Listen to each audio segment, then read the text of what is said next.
فاذكروني اذكركم واشکروا لی ولا تکفرون.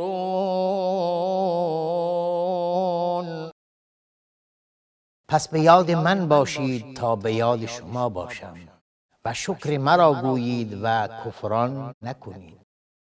بسم الله الرحمن الرحیم. الحمد لله رب العالمین والعاقبة للمتقین والصلاة والسلام على سید المرسلین سیدنا و نبینا محمد و علی آله و صحبه اجمعین.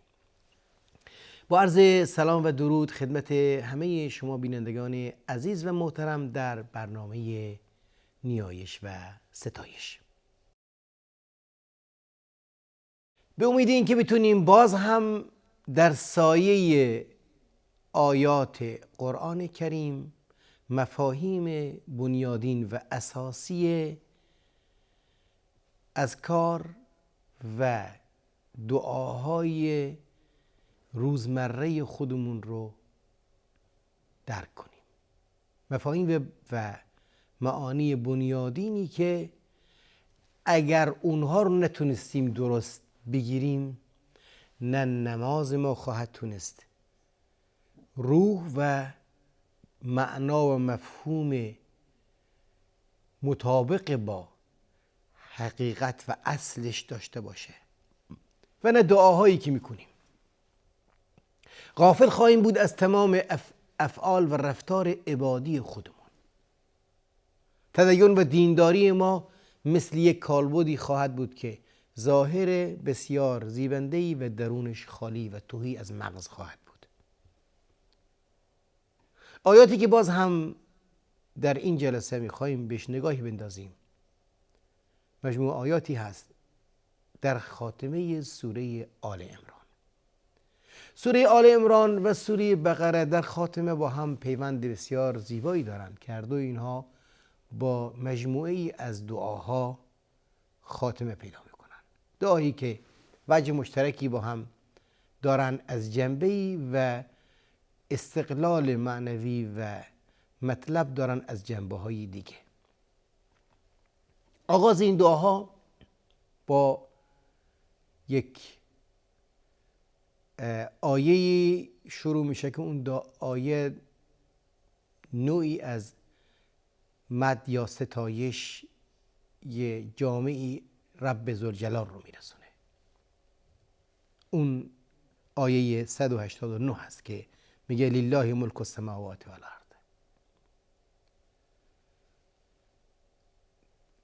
در سوره بقره لله ما فی السماوات والارض بود، در اینجا لله ملک السماوات والارض است. در سوره بقره هم خاتمش علی کل شیء قدیر بود. اقتدار و حاکمیت این آسمان ها و زمین دست الله هست. اینجا هم این موضوع هست، هم مالکیت هم اداره و مدیریت در دست الله یک تا، از هیچ احدی با او شریک نیست. یکی از جامع ترین جمله هایی که قرآن کریم در ستایش الله متعال، در وصف پروردگار متعال برامون آورده.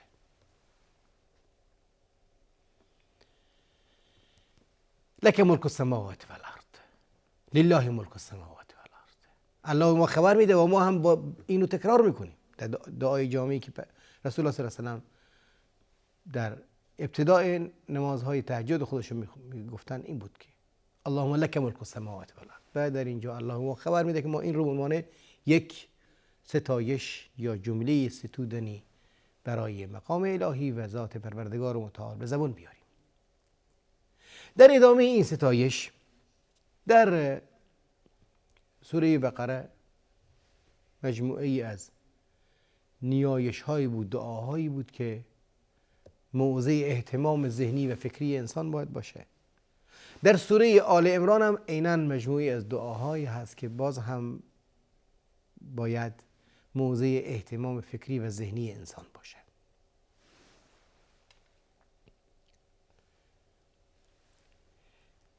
در سوره آل عمران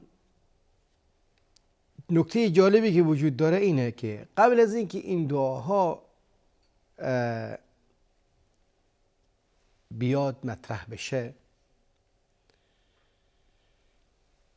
اساس و پایه‌ای رو برای این دعاها طراحی میکنه که وصف تفصیلی حاکمیت و سلطه الهی بر جهان است.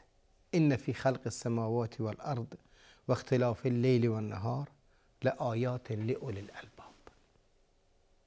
خلقتی هست، آسمان ها و زمین داره، عظمتی هست بی منتها. هر چی فکر کنیم منتهاش معلوم نیست. اینقدر دانش و علم بشر پیشرفت کرده، هنوز ما نفهمیدیم که نهایت این مخلوق به کجا منتهی میشه. میلیاردها کهکشان رو شناختیم ولی هنوز هم نهایت این خلق رو نمیدونیم چی هست. کهکشان هایی که در درون خودشون میلیاردها میلیارد ستاره و سیاره مثل زمین و خورشید در بر دارن. در داخل این آسمانی که ما چشم خودمون رو باز میکنیم، کره زمین اندازه یک نکته هم به شمار نمیاد. فقط خلقت نیست، وجود ایجاد این نیست، بلکه اختلاف اللیل و النهار، بلکه حرکت و تغییر و تحولات و مسیر زندگی این جهان هم هست. نمونهش اختلاف اللیل و النهار هست، تغییر و تحولی در شب و روز صورت میگیره. این نظام جامعی هست و این نمونه ای هست از این نظام. همانطوری که ما در آسمان نمونه ای رو داریم میبینیم، با تلسکوپ ببینیم چند هزار برابر اون چیزی که با چشم عادی میتونیم ببینیم برامون روشن میشه. باز هم شب و روز به هر انسانی میتونه ببینه. اگر ما بخوایم دقیق بشیم در نظام این آفرینش و در حرکت و در اداره و نظامی که بر این جهان حاکم هست، باز افقش اینقدر وسیع هست که هر چی ما فکر کنیم و هر چی ما بخوایم تأمل کنیم نخواهیم تونست به نکته‌ای از نهایت برسیم. لآیات لأولی الالباب، برای کسانی که صاحب فکر و خرد و اندیشه هستند دلایل هست. دلایل هست. دلایلی بر چی؟ بر حقانیت، حق بودن الله متعال، بر یکتایی او، بر عظمت و کبریای او، بر مقام الوهیت او، بر این که هیچ موجودی از دایره حکم او بیرون نیست، بر اون که ما نمیتونیم خودمون رو بیرون از حاکمیت و سلطه او تصور کنیم، بر این که این دنیا بیهوده خلق نشده. الذين يذكرون الله قیاما و قعودا و علی جنوبهم. این اولوالالباب کسانی هستند که در هر حال با این نگاه عمیق به جهان در هیچ حالی از الله غافل نیستند. یذکرون الله قیاما و قعودا و علی جنوبهم، و بر پهلوهای خودشون، یعنی در هیچ حالتی میخوان ایستاده باشن، نشسته باشن، خوابیده باشن، ولی مهم اینجاست که هیچ حالتی از حالتهای زندگی اونها در غفلت سپری نمیشه. برای اینکه این حیات ذکر الهی، برای اینکه دل زنده‌ای در از ذکر الله متعال در ما ایجاد بشه، تأمل در خلق الهی میخواد، تفکر در آفرینش و در اداره این آفرینش میخواد. و ذکر الهی غذای روح ما هست که بارو 24 ساعت میتونه در راستای مسیر درست، اهداف تعیین شده هدفمند قرار بده. اگر این ذکر با تأمل و تفکر و با حضور فکری و ذهنی نباشه، به طور طبیعی بی هدف هست. ولی این ذکر بر اساس تأمل و تفکر هست، هدفمند خواهد بود، مؤثر در زندگی خواهد بود، جهت خواهد داشت. میگن ربنا ما خلقت هذا باطلا، اینا بیهوده نیست، اینا همشون هدفمند هست. اینا همشون با برنامه هست. این هماهنگی که در جهان با این عظمت وجود داره، این رها شدن نیست، بی حکمت نیست، بدون سلطه و حاکمیت نیست. تیری نیست که رها شد و کسی اونو دنبال نمیکنه، بلکه تیری هست که کل از ابتدا تا انتها زیر نظر رها کننده است. هر وقت هم بخواد اونو پس میاره. الله متعال جهان رو ایجاد کرده و هر وقت هم بخواد دوباره کما بدعنا اول خلق نعیده، دوباره برمیگردونیمش. هیچ چیزی از کنترل او بیرون نیست.